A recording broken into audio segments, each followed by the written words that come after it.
Nosotros estamos ahora con el doctor Antonio Maldonado, que es, como sabemos, un experto internacional en derechos humanos, es un abogado también un penalista, en fin.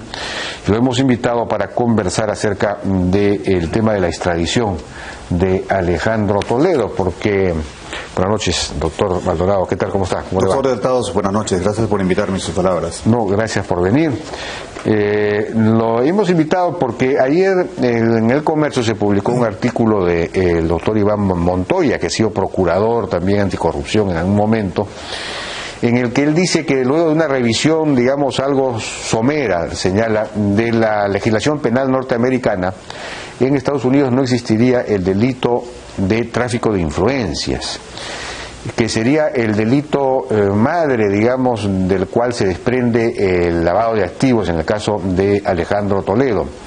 Entonces, al no existir, dice él, existiría el peligro de que la extradición pudiera no progresar, digamos, no prosperar, porque al no existir el delito de lavado de activos, entonces, perdón, el delito de tráfico de influencias, entonces se caería también el delito de lavado de activos, y entonces no podría ser extraditado, porque el lavado de activos necesita de un delito fuente, como le dicen, ¿no es cierto? Es decir, tiene que los activos que se lavan son aquellos que se han obtenido a través de algún delito.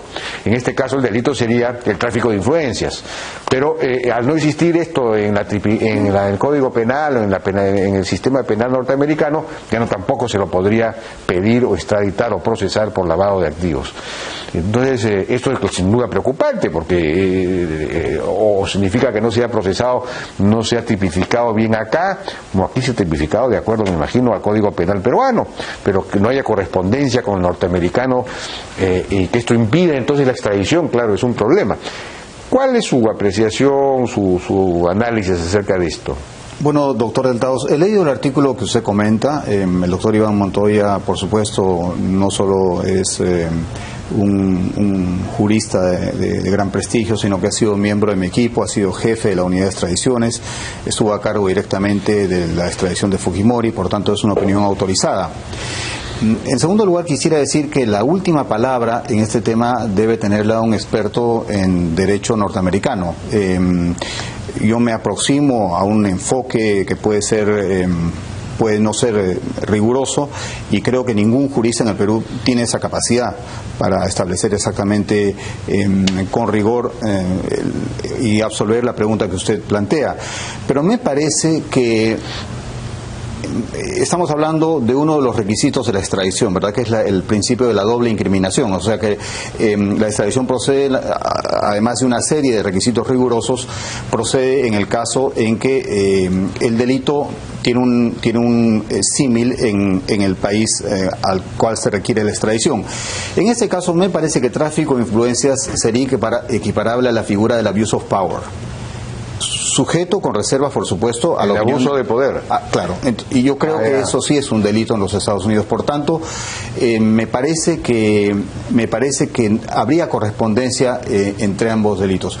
De otro lado, en cuanto al delito fuente, etcétera, ya en el Perú y internacionalmente hay un desarrollo respecto de que el delito de lavado de activos es un delito autónomo, es decir, se requiere, por supuesto, que el origen de los fondos sea ilícito, pero hay una cierta autonomía, y creo que ese mismo desarrollo hay en la legislación norteamericana. Por tanto, me parece, reiterando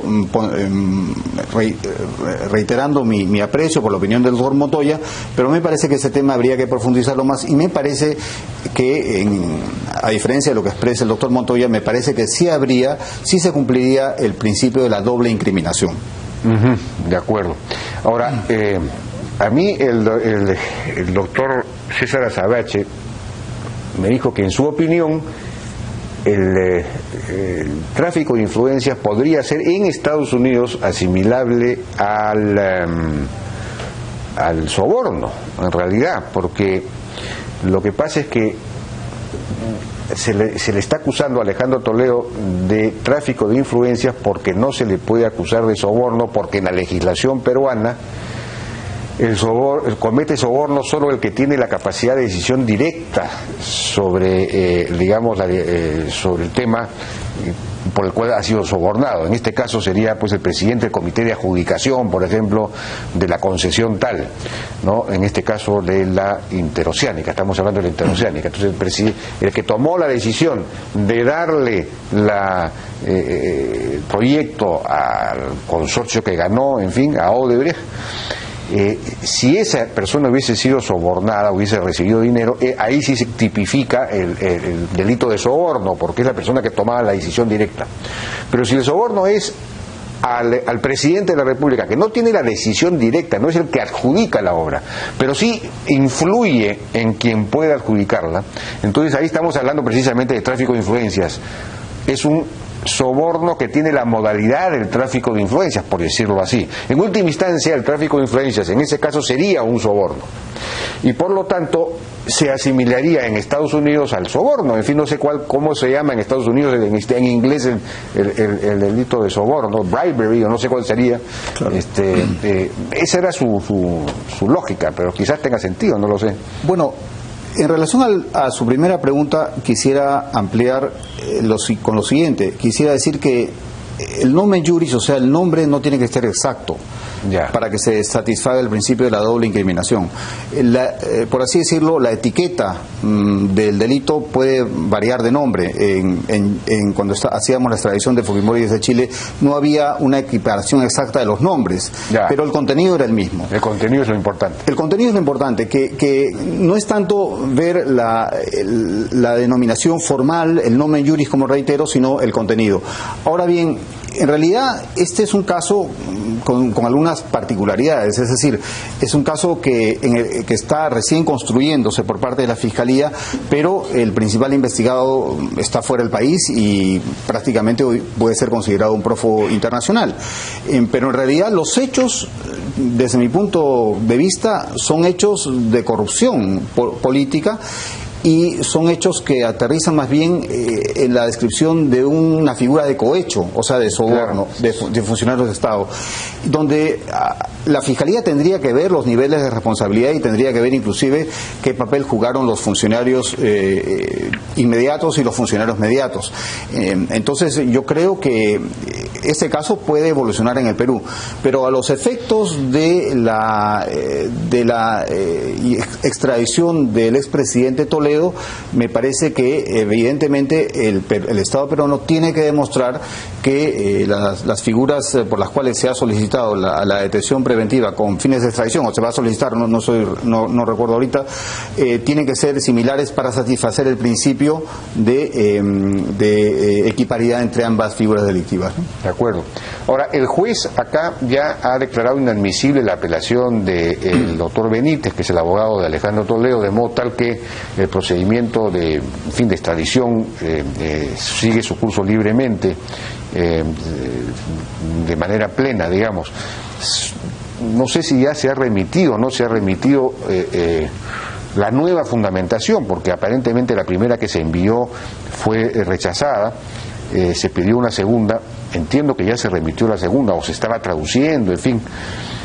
¿Usted tiene información acerca de esta segunda, esta segunda fundamentación? Si es suficiente, está bien planteada, ¿tiene alguna información al respecto? No, lamentablemente no la tengo. Lo que sí le puedo decir es que el marco jurídico con los Estados Unidos me parece que permite un proceso no libre de complejidades, pero comparándolo con el que tuvimos con Chile, con Fujimori, mucho más, no quisiera emplear la palabra, pero mucho más fácil en cierto sentido. ¿Así? ¿Cómo así? Porque ese es un proceso que va desde las autoridades de un Estado requirente, en este caso el Perú, hacia las autoridades donde se encuentra el prófugo de la justicia peruana, y llega al Departamento de Estado.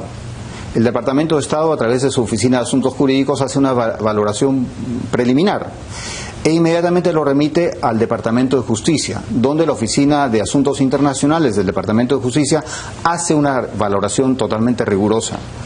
Una vez que el Departamento de Justicia ha entendido que se han cumplido los requisitos de fondo y de forma del Tratado de Extradición entre Perú y los Estados Unidos, designa a un fiscal federal adjunto o asistente, assistant federal prosecutor, y lo envía a quien presenta el caso ante un juez de distrito, o sea, ni siquiera un juez de circuito, es un juez de distrito donde se supone o se tiene certeza que la persona reside. En este caso entiendo que es California, San Francisco. Entonces el juez del distrito en ese ámbito geográfico.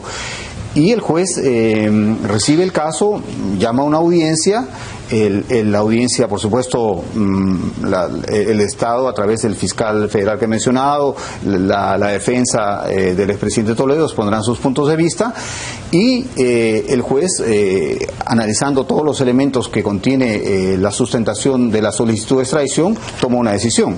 Esa decisión ni siquiera es apelable, tengo entendido. Ni siquiera es apelable. Lo es solamente en el sentido que pudiese vulnerar algunos derechos constitucionales del extraditurus, o sea, de la persona que va a ser cuya extradición se solicita. Es decir, pero incluso con un enfoque muy limitado por parte de la valoración del habeas corpus, es decir, ver, por ejemplo, si se satisface el principio de la jurisdicción, si la persona que se solicita extraditar es la persona identificada en el proceso, claro. Si existe un tratado, es decir, los requisitos mínimos que obviamente, pero más allá de eso no. Y se resuelve, hasta donde tengo entendido, el habeas corpus, y si es que hubiere, por supuesto, un habeas corpus, y ese es todo el sentido de impugnatorio, digamos, ¿no? Y luego se pasa al Departamento de Estado, y el Departamento de Estado toma la decisión final, una decisión política, no solamente jurídica, decide de cara a las relaciones bilaterales con el país concernido, por supuesto de cara a los intereses de los Estados Unidos, y por supuesto Estados Unidos es un país suscriptor de los principales tratados internacionales en materia de lucha contra la corrupción, y no veo por qué el Departamento de Estado denegaría una solicitud de ese tipo. Ahora, el argumento que ha sido esgrimido acá por la defensa de Alejandro Toledo, en el sentido de que podría alegarse persecución política, en la medida en que el presidente Pedro Pablo Kuczynski habló por teléfono, según revelación de la propia Cancillería, con el presidente Trump para pedirle la deportación de Alejandro Toledo, sin que hubiese todavía una decisión del juez acá, digamos una decisión de solicitar la extradición, y que el Ministerio del Interior haya publicado ya la foto entre los más buscados, digamos, cuando tampoco había, se supone, la orden, digamos, no, ya se había emitido la orden, pero no, digamos, esto no se había procesado formalmente todavía, el juez creo que no había resuelto en definitiva. Y dice que el propio fiscal de la Nación habló de extradición antes de que, digamos, en segunda instancia se hubiese visto el tema acá. Entonces, eso indicaría que hay una preocupación antes de que estén satisfechas todas las instancias legales por buscarlo, entonces hay una persecución política. ¿Eso puede ser esgrimido como argumento por Alejandro Toledo o por su defensa ya? Doctor Deltados, ese argumento me parece bastante forzado y alejado de la realidad. A veces se piensa que los abogados, por la propensión que tenemos al uso del lenguaje de una manera libérrima, creemos que podemos sustentar cualquier cosa sin que tenga un contenido científico objetivo. Y el derecho es bastante objetivo y bastante científico, o sea que los estándares relativos a persecución política tienen que ser demostrados, y en este caso estamos hablando de un proceso justo y de una justicia democrática, es decir, que pertenece a un Estado de Derecho, claro. Y no hay tampoco una persecución por parte de un juez totalitario. Del otro lado, yo creo que el prisma a través del cual debemos ver si el gobierno actuó bien o mal es a través del prisma de la diligencia o la negligencia de cara a los compromisos del Estado peruano en materia de delito de corrupción, como está definido en la Convención de la ONU contra la corrupción, o en la Convención de la ONU contra la corrupción, o en diversas convenciones como la Convención contra el Crimen Organizado Transnacional, etcétera. Pero de cara a esos estándares, me parece que el Estado actuó correctamente. Es decir, el Estado no estuvo en forma pasiva esperando que los sucesos ocurriesen. Cuando tuvo el gobierno noticias o indicios que el expresidente Toledo tenía intención de viajar a Israel, tomó contacto con el gobierno israelí y le dijo, oiga, está usted a punto de recibir una persona que la justicia peruana, una causa legítima y de acuerdo al derecho, está buscando. Y el presidente Kuczynski, como usted lo menciona, hizo lo propio, lo cual es totalmente correcto. Es decir, esto no interfiere ni altera la acción de los órganos del sistema de administración de justicia que tienen, como sabe doctor Aldaos, una actuación independiente. Y esto es lo que hizo el Ministerio Público. O sea que son dos rutas paralelas que no colisionaban. Y por supuesto, quien quiere presentar las colisionadas es evidentemente quien sustente el argumento de la persecución política, que es totalmente, a mi modo de ver, fuera de lugar y de contexto en este caso concreto. El abogado de Alejandro Toledo, Heriberto Benítez, le aconsejó que no viniera, que no se presentara, que no se pusiera derecho por falta de debido proceso, según él, en la justicia peruana acá. No hay justicia justa, como ha dicho en un pleonasmo Alejandro Toledo, según él.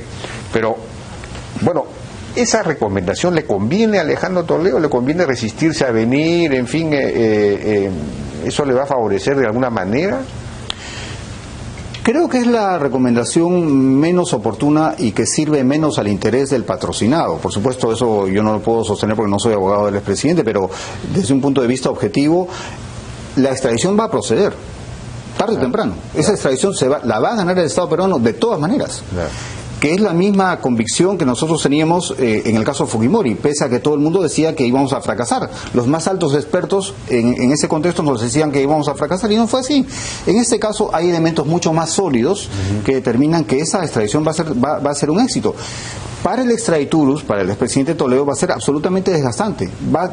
Si su imagen está destruida en un alto nivel, yo creo que va a quedar absolutamente destruida y va a ser para él, en lo personal, como figura que fue el presidente de nuestra República, va a ser totalmente destructora. Yo creo que es el peor consejo que le pueden dar al presidente. El presidente puede allanarse perfectamente al proceso, en el proceso de extradición que el Estado peruano plantee, puede allanarse voluntariamente a suspender todas las fases. Puede decir, me allano totalmente al pedido hecho por el Estado peruano, y así se evita la audiencia, se evita la contienda, por así decirlo, y es una contienda que no va a ganar. Objetivamente es imposible que la gane. Claro, y además si tiene alguna esperanza de no sufrir el juicio en prisión preventiva, digamos, lo peor que puede hacer es lo que está haciendo, digamos, ¿no? Porque evidentemente hay peligro de fuga si es que se está resistiendo a venir. En el marco de la extradición en los Estados Unidos hay la posibilidad de que el extraditurus pida una fianza. Pero esta fianza puede ser denegada si el juez considera que hay elementos objetivos, como usted menciona, de peligro de fuga o de peligro, digamos, al interés de la sociedad. Pero en este caso estaríamos hablando del peligro de fuga. Evidentemente, una persona que califica así, de esa forma, a la justicia de su país, que se niega a venir, en fin, yo creo que está demostrando claramente que no tiene ninguna voluntad de presentarse ni someterse a las consideraciones de la justicia en el Perú. Sí, pues. Bien, doctor Antonio Maldonado, muchísimas gracias por su participación. Un gran placer, doctor Aldaos. No, de modo.